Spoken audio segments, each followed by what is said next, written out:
ఆన్లైన్లో మొబైల్ కొంటున్నారా? ఒక్కసారి మా కస్టమర్ ఇప్పుడే ఆన్లైన్లో మొబైల్ కొనుక్కొని వచ్చాడు. నా దగ్గర వచ్చి ఇది ఏంటో నాకు డౌట్ వస్తుంది అని చెప్పడం జరిగింది. సో ఇది వ్యారంటీ చెక్ చేస్తే నవంబర్ 29వ తారీఖు దీన్ని వ్యారంటీ చేశారు. ఇక్కడ మనకు క్లియర్గా కనపడుతుంది. అమెజాన్ నుంచి అయితే మొబైల్ కొన్నాడు. పెట్టుకున్నావు బ్రదర్? నిన్ను చూపించుకొని అడుగుతున్నా బ్రదర్, ఎంత ప్రైస్ పెట్టుకున్నావు? 28,500. 8GB 256GB.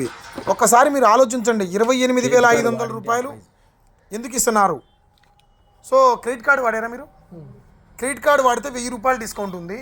2,500 డిస్కౌంట్ ఎలా ఇచ్చారు? ఈఎంఐ పెట్టుకుంటే 2,000 డిస్కౌంట్ ఉంది. 2,500 ఎలా ఇచ్చారు? సో నీకు పాత ఫోన్ ఇచ్చారు కాబట్టి 2,500 కాదు, ఇది 3,000 అయినా ఇవ్వగలుగుతారు. ఒకసారి గుర్తుపెట్టుకోండి. నవంబర్ 29వ తారీఖు యాక్టివేట్ అయిన ఫోను. ఇన్వాయిస్ డేట్ చూడండి, 10/12 ఆర్డర్ డేటు, అంటే ఈరోజు వచ్చింది.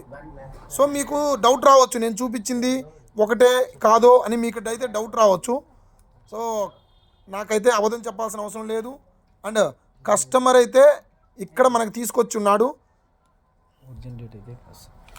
ఒరిజినల్ డేట్ అయితే ఇట్లా వస్తుంది, December 14th ఇట్లా. సో మనం చూపించింది డేటు, ఇది డేటు.